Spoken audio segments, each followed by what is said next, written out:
Rock and roll may live forever, but we only retire once.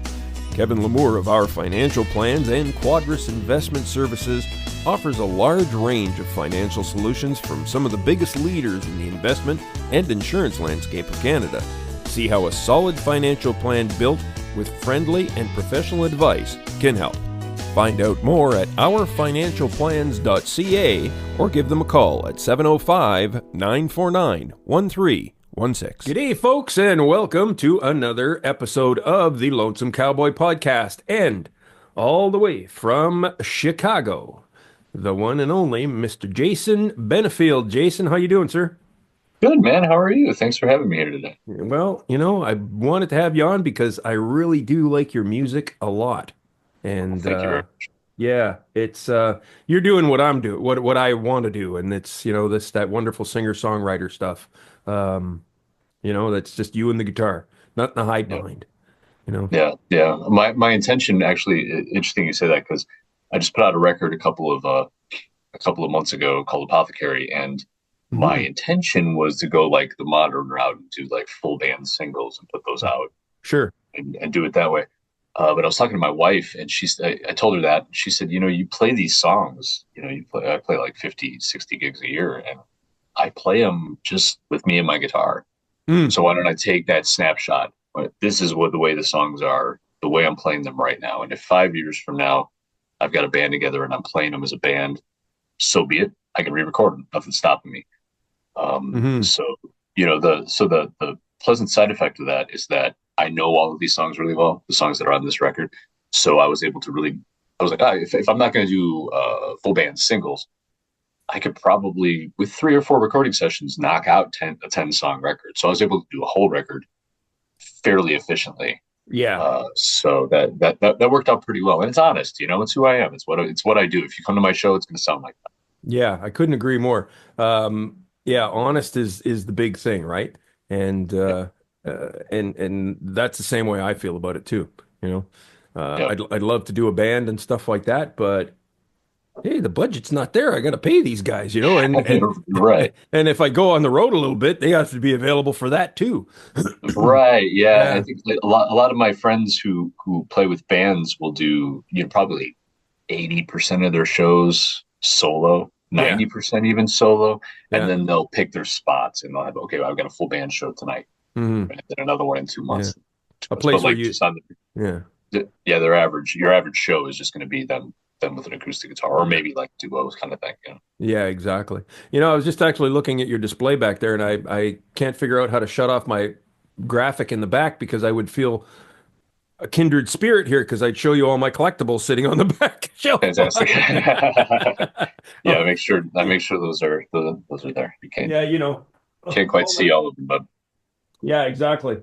Yeah, the whole place is full of stuff. You know what I oh, mean? fantastic. There you go. Yeah, Yeah, there we there's go. If we can get that. My Star Wars shelf Yeah, here. exactly. Yeah. There, I had to pick that one up. I feel like I'm connecting there. So, speaking of the Apothecary, this is what I want to ask you about. Like, so kind of tell us about that album and maybe genesis thereof. Were you trying to go for was there a central theme and then why Apothecary? Yeah, so my wife and I were driving around listening to Clarissa Pinkola Estes, who's she's a brilliant author and lecturer, and she's a Jungian storyteller, and she likes to tell stories and talk about the symbolism and all the other nuances of some of these stories, some that have been around for centuries. And we were Hmm. listening to this, just driving around, and she said in one of her lectures, she said, these stories are an apothecary. You can go to them, you can learn something, you can find something you can take something from it that makes you feel better, Yeah. to put it in a very crude, simple way. Hmm. And I feel that way about music. The music that I write and music that I listen to my whole life. I've gone to music to find that kind of medicinal quality to it. And I thought, man, that sounds like a pretty good that sounds like a pretty good Yeah. name for a record. So my initial thought was to do, like I said, do like full band things and maybe do like compile an EP and call it Apothecary, and then maybe do a second one or whatever. But once I got to the point where I decided I was going to do it just acoustic guitar, vocals, harmonica, and that's it. Hmm. I said, okay, that's going to be the record name. And the songs on it they cover a long time frame. The oldest song on there's a song called "It's Tomorrow Already," and Hmm. I don't remember exactly when I wrote it, but it's been probably about 25 years since I Wow. wrote that song. Wow. Um, and then the last song on the record, in the track listing, it's called "Myself." I had written Yeah. that maybe 2 or 3 months before I started recording. So these are songs that I had written that I had yet to record, Right. and I've got a bunch more that I haven't recorded yet. But those are the ones that I was like, okay, let's get these out. Let's put these together. So it didn't really fit. It didn't really fit a theme. Like I said, it was more of a snapshot. It was more like if you come to one of my shows, you're going to hear probably a bunch of these songs, Great. and it was just taking them and putting them together. And they cover, there are COVID songs on there. They cover the stuff like "I'm Alright's" a COVID song, and that was a weird time and Hmm. writing a song about that. There's story songs on there and things like that. So it really does just cover a long time frame and a lot of different things. But I guess the central theme is that these were songs that I felt compelled to get out, that I felt like I need to get these preserved. And that's kind of where that's where it came from. And Hmm. I'm intending to start something else, and it's a similar kind of thing. It's like there's some songs that I've just wanted to record, and there's some new things that I want to do. So Yeah. uh, Right. it's not necessarily a concept kind of thing, more of just uh you know a catalog, I guess. Sure. Okay. Outstanding. I think I was reading in your bio you're referred to as a multi-instrumentalist. Yeah, I know you play harmonicas because we trade stories about ripping our beard hair and mustache hair out. that's right. And what else do you play besides guitar, Jason? Mostly string stuff. Oh yeah. I play a little bit of banjo, a little bit of mandolin. Oh yeah. I play resonator, and I play lap steel. I'm not. I think guitar is my first instrument, Yeah. or as Tom Waits would say, my main instrument is vocabulary. But Ha uh, but ha. I'll, Well I'll said. let I'll let guitar be a secondary instrument there with regard to that. Outstanding. But and then harmonica. But then I do some other things. So I play with Matt Durda and the High Watts, Yeah. and I play some lap steel there in that project too. Oh, So that's yeah, awesome.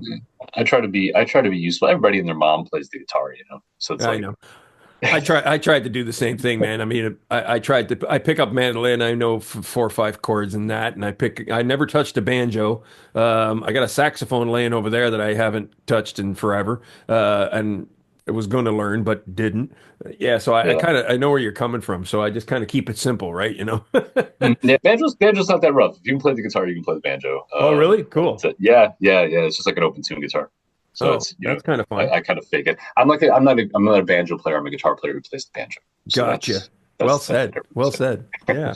So, you have some other projects on the go. I see that you're playing with, of course, you told us about Matt Durda and the High Watts, and we love Matt's music and his sense of humor on the internet is just Oh yeah, to be yeah. prized.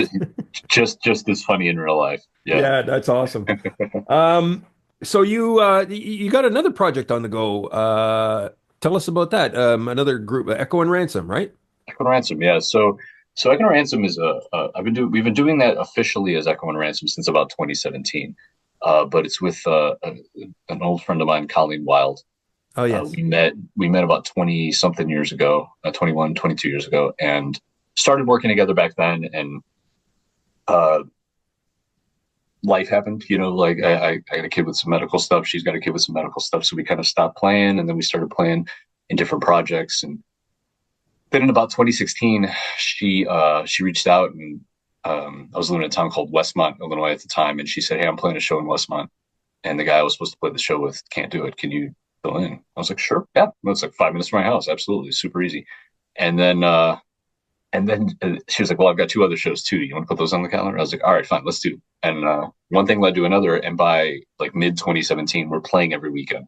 Nice. um, together as Collie Wild and Jason Benefield. And finally, we said we should just name this thing because it's really, I mean, I think it's time. You know, once you've done that many shows together, give it a good proper name. So we called it Echo and Ransom, and we did that. We went pretty hard on that for a while, and like in 2019, I think it was, we played I think 90 shows as Echo and Ransom, and I did maybe Wow. 18 shows solo, Wow. and that was sort of the peak. And then we started, working on, we still do Echo and Ransom, but we've kind of been focusing on some other things. I'm obviously doing the solo stuff and working Yeah. with Matt, with some other people, and she does a lot of acoustic solo shows. She does band shows. She's got a progressive metal band Oh, that she wow. fronts. Yeah, and yeah, she loves metal. She's got a big circle of influences, and so do I, and we overlap in a Venn diagram, and that's Echo and Ransom sort of. That's neat. Uh, yeah, so it's pretty great, and she's also on a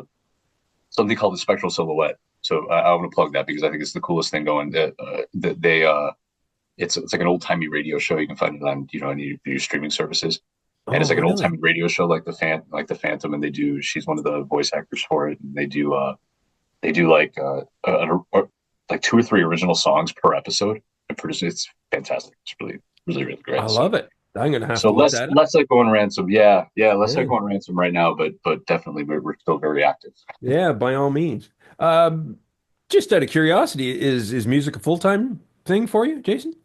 No, no, I'm sitting here at my day job workstation right now. Oh, So okay, cool. yeah, You yeah, work I'm from home actually, too.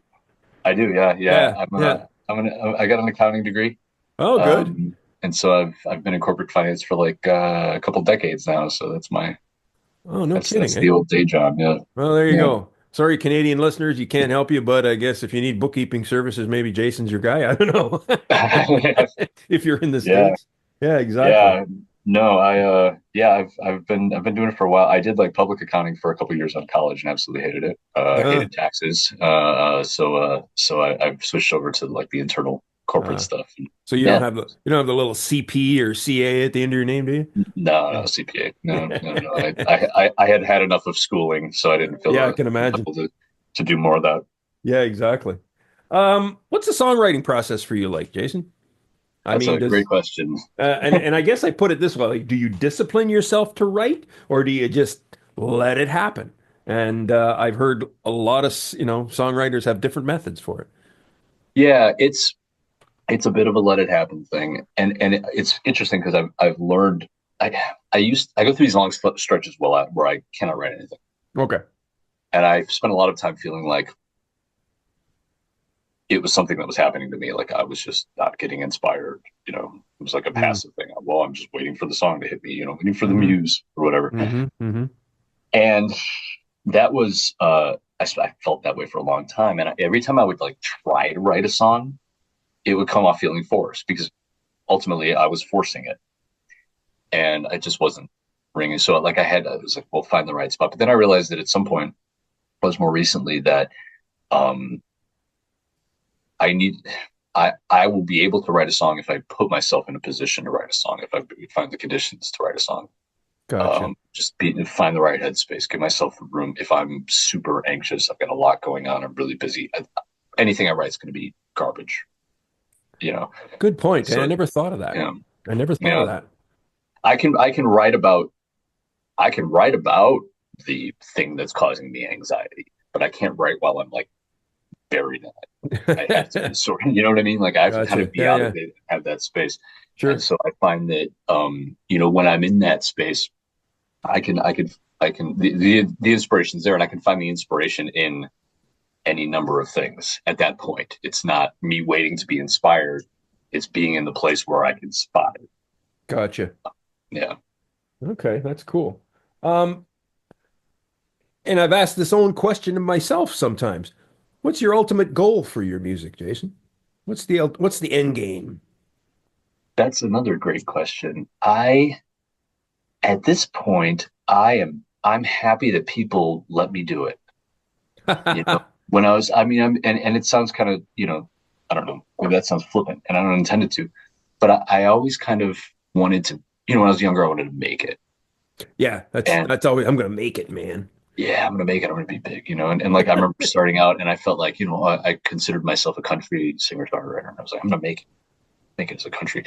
And then, the mainstream kind of left me where I was at, and I was like, I don't see that, and like I don't think that I'm gonna quote unquote make it in the sense that most people would use that term. I don't feel it that way. I think that the fact that I can that places are reaching out to me to play. I get to play really as much as I want. I've actually had to dial back because Nice. I did that 100 gig year. It was like, man, with a day job, that's killing me. Yeah. So so it's like I can pick my spots. I can play. I play places that for the most. I don't do a lot of just job gigs. I play places where even if it's a 3 hour bar set, they're cool with me playing as many originals as I want. That's cool. So that's pretty cool. And then I think about like, you know, this just happened a couple weeks ago. It was actually at an Echo and Ransom show, Sure. and it was a longer show. So we did some of our originals that aren't quote unquote Echo and Ransom songs. Yeah. And I remember I was playing like, well, I would say here's the song I wrote, and I would give the name or whatever, whichever song it was, and people would clap just hearing the name. And then I would play it, and I looked out and people were singing it. I'm like, man, that's Wow. pretty cool. Like, No kidding. that's not, yeah, like, and it's not the first time that it's happened, but it's the first time I took it in. I was like, that's pretty cool. I mean, I'm not big time. I'm probably not going to be big time, but there are people who know my music enough where I can start singing it and they will sing it along with me. That's pretty cool. So yeah, Yeah, no kidding I it don't, is. I don't have any aspirations, Yeah. beyond really that. I just want to keep doing it as long as people will let me and as long as they're Yeah. willing to sing Yeah. along, right? Yeah, and that's pretty much sounds like my end game. It's just basically I just want to do this and make a living at it. You Yeah, know. So I don't have yeah, to do other things, you know. yeah. It would be great to not have to do Yeah. the day job, but Yeah. that's okay too. Yeah. It's And like, you see I'm in a double barrel there. I'm in the gig economy for music and I'm in the gig economy for my day job. oh, so, Yeah. yeah. Well, too. It is It, it is what it is, right? it is what it is. Yeah, Yeah, yeah. You got to do what you exactly. got to do, right? Yeah. Um, so this is one that I always and I think now that I've talked to you here for a little bit, I think I know where your answer is going to. Do you feel that record deals are a thing of the past? And, because now essentially a musician can do everything themselves. I mean, yes, they do have some things, but I've talked to some artists that said they have had record deals on the table in front of them and said nope, because it didn't seem like it was in their favor. Yeah, I think hmm, that's a great question. I think that it depends on who you are and what your intention is. Yeah, If you want to get really famous, yeah, maybe a record deal is the way to go. yeah, I think that uh, where I'm at right now, I know some like small, even like indie labels, and I don't think I would do it. I maybe I'm just a control freak, but I like I like the fact that I can do whatever I want, yeah, exactly. you know, and I like the freedom to do that, and I like I'm not sharing, I'm not splitting with anybody with my with any kind of like record label or publisher or anything. I'm doing all that, so I get not like I'm getting a bunch, but it's all mine. Yeah. I think if you get on a record label, I think the benefit there and the struggle that people like us have is just kind of cutting through the noise Yes. because there's a lot of the saturation and just so much noise, and it's so hard to get through unless you have that label backing. Hmm. So I think there's still a place for it for people who want to go that route, and for people who maybe don't have the bandwidth or the wherewithal to do it all themselves. Gotcha. But I've been doing it all myself for like almost 30 years now, so I kind of know. Yeah. Just to And keep doing it. yeah, and that seems to be the consensus amongst most of them anyways in that respect. Yeah. Um, Do you, what are some of the do you feel some of the venues how can they make the experience? I can't read my own damn handwriting. That's my problem. That's me either. Yeah. What are some of the ways that you feel that some venues could make the experience playing there better for the artist? Yeah. So when I started out, apologies, my dog's barking at someone. If you hear Cool. that in the background, she wanted to jump in and get her two Nice. cents in. I love them. Um, so that's a good question. So like when I started out, I was in Chicago, Yeah. and this was like the late '90s, right? And I'm in Chicago, and um, if I wanted to play original music, if I would have just been like a cover act, I could have Yes. played any number of places and been fine, no big deal. You know, Yeah. bars, they've already got a draw, everybody's there, no big deal. You want to play originals, you got to play in the clubs and the bars in the city, and they don't necessarily have this natural draw, so you've got to draw people. And so, the question was always, you oftentimes they would have like an online application or something, and once the internet became more prevalent, and be like, how many people can you draw? Can you get 30 people? And if you Yeah, yeah, can't, yeah. we're not going to book you. And I think that the way that it used to be before my time, it was more like, let's just book good bands Yes. and we'll promote it, and Hmm. people will know that we book good bands, people will come. And there are venues that I play. I'm lucky that I know a lot of venues that are very much like that. They're just excited to have the music, if there's not a big crowd, they'll apologize to me, and I'm like, what are you apologizing to me for? Like, what are you talking about? Like I'm sorry to bring anybody. What are Yeah, you right. apologizing to me? And so I think that my favorite venues are those kinds of places where music isn't where they're not like pushing so hard to be like, okay, the artist has to do all the promo, the artist has to do all the draw, and we're just gonna sit back and Hmm. whatever. And also, there are a lot of venues that treat music as sort of like an afterthought. Like, Yes. sure, we'll have music, bring them in, and then Yeah. you're too loud, you got to Yeah. bring it in. It's like Yeah. I can just turn the PA off if Yeah. because I've turned down four times. I like the places, and my favorite places are the places that are just really like it's part of the experience. They want the music to be part of the experience, and you know that's more the case for obviously for like music venues, but there's a lot Hmm. of like breweries around here that I play where they're just like, hey, we want this to be part of what we do and what we offer, Yeah. and they're going to do a Yeah. lot of that promotion. Not that I don't want to promote because I do and I will, Yes. Yes. but it's a little frustrating when it's like, hey, can you draw 30 people, and they're not doing their part of it That's about to it. draw Yeah. anybody, Yeah. right? Yeah. So that's yeah, Yeah. And I've discovered that, I've had,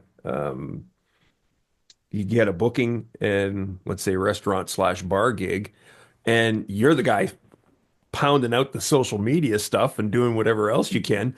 And they put you on theirs 1 week before the show. And right, then yeah, they yeah. wonder why nobody's there, right? Or like an Instagram story the day of. They're like, Yeah, this guy's exactly. coming tonight, right? Yeah. And those are the gigs, of course. I never work too hard for them because those are the ones that say, yeah, here's $150 for 3 hours. Right, Yeah. right, right. Exactly. And then you go, no. Yeah, how about that? So yeah. Um, have you found things as far as shows go back to normal since the pandemic? Because people always said, hey, we're waiting for things to come back. And Yeah. then here comes the pandemic's over. Did it? It's weird, if you ask me. It's weird. It's different. And this was interesting. I was talking to another musician. I do these song swap things Oh at yeah, one of my right. Saw favorite those. venues Yeah. at Black Dog Vinyl Cafe. Yeah. If anybody listening, if you're near Plainfield, Illinois, go to that place. I love it very much. You should There you you should go. spend a lot of time and money there. But I was doing a song swap, and I was talking to this other musician, and she, like I said, I used to live in this place in the town called Westmont, Illinois. It's outside of Chicago, Hmm. and she's from that area too. And we have there's this bar in Westmont that play where it's like a 9 to 1 gig, Oh and yeah, I've done those. yeah, but we used to play there. I've never had a bad time there. Oh wow. Awesome. There was another place that was in I used to play with Echo and Ransom, nearby in Naperville, Illinois, and we played till 1, and they come and say, "Hey, we'll give you an extra $50 if you go a little longer," and stuff like that. And so that was very pre-COVID. Now I don't really ever play. I think like 11:30 is the latest. That's it. So I Hmm. don't know if that's a COVID thing, but it feels like everybody's just done earlier. I don't know if people just got used to being done earlier and they liked it, and so they're not Yeah. really booking later. Yeah. But I don't really have these late shows anymore. That's what I've noticed since COVID. And that's the same thing I'm discovering. And this is why I ask everybody because I'm curious. And this is the one thing that is coming up consistent is that the gigs are starting earlier and they're ending earlier. You Yeah, know, so yeah, I play 7 to 9's my big thing. Sometimes six yeah, to eight, yeah. the Right. odd 9 to 11. Mm. But, so like I got Yeah, a I show kind of coming up on March 11:30. 5th, same thing, 7 to 9, because I'm playing for senior citizens. Yeah, right, right. Yeah, no, there's a venue that I play, a local venue, and they have a main stage and they have like a little bar bistro thing. And so they'll have a show in the bistro before and after the main show, and that's like the latest show I played. I played it Friday, and I got out of there at 11:30, which is like the latest, Yeah, yeah, but that one bar that we were talking about in Westmont is still going until 9, until 9 to 1. 9 to God 1. bless them. So yeah, no, Yeah. they're trudging along. When I stopped doing the bar gigs, the serious full band bar gigs, the rock band gigs, it was 10 till 2.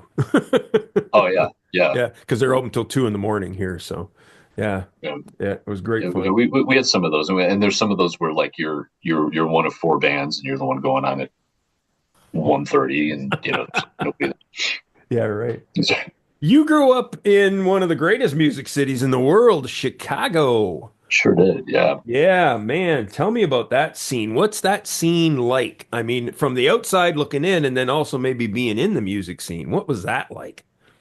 Yeah, From so I was just talking about this with on another interview in the city. We were talking about how Chicago is kind of seen as like a blues town. People think of Yeah, Chicago kinda, as yeah, yeah, blues. yeah. And uh, there's like house music was kind of founded here as well. But it's got such a rich, broad range of genres that are popular here. I bet. And like I grew up, my parents are from the South. My parents moved up here from my dad was from Alabama, my mom's from Virginia, and they Wow. moved up here and met up here as part of like a migration from the South to the North for jobs. And so Hmm. as a result of that, there's a huge country music scene in Chicago. Like a Wow. and people don't think about it, but like the honky tonk scene and the country scene in Chicago is fantastic. Wow. And it's like, any you can find, the hip hop scene is unique and vibrant, and the rock scene is amazing. And one of the things that came up in this prior interview is that it's not people are willing to try stuff. Hmm. Like it's not like if you go to, some other cities where it's a little more homogenized and mainstream. Yeah.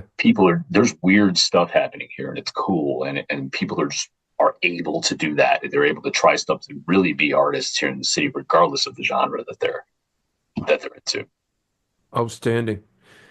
Incredible. All right, Jason, tell the folks where they can find you and more about you and socials and all that fun stuff. Sure. Yes, I've got jasonbenefield.com is my website, the conventional spelling of Benefield. Hmm. Um, and I'm on all your favorite streaming service, and I'm basically Jason Benefield on most social Yep. media accounts. If you're in the Chicago area, you can find my calendar there, and I keep it pretty current. It's on jasonbenefield.com on the front page there. You can see where I'm going to be. Yep. And come by. I play most weekends. You can find me somewhere doing something. That's outstanding. Yeah, folks, do check out his stuff. And Apothecary is outstanding, outstanding, outstanding. I'll tell you that. And I enjoy it a lot because it's, like I said, I've switched my styles, man. There's nothing better than a man or woman with a guitar or anybody for that matter, and just them and nothing to hide behind. There's a lot of that's great stuff. And Agree. Jason's has I got agree. that too. Yeah. Thanks, man. All right, man. Thanks, brother. And we do appreciate it. Appreciate it. Thanks for having me on.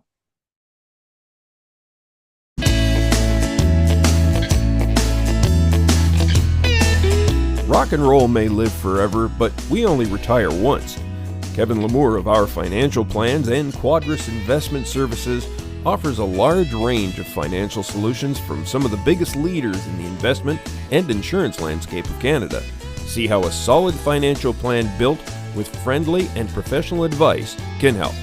Find out more at ourfinancialplans.ca or give them a call at 705 949 1316.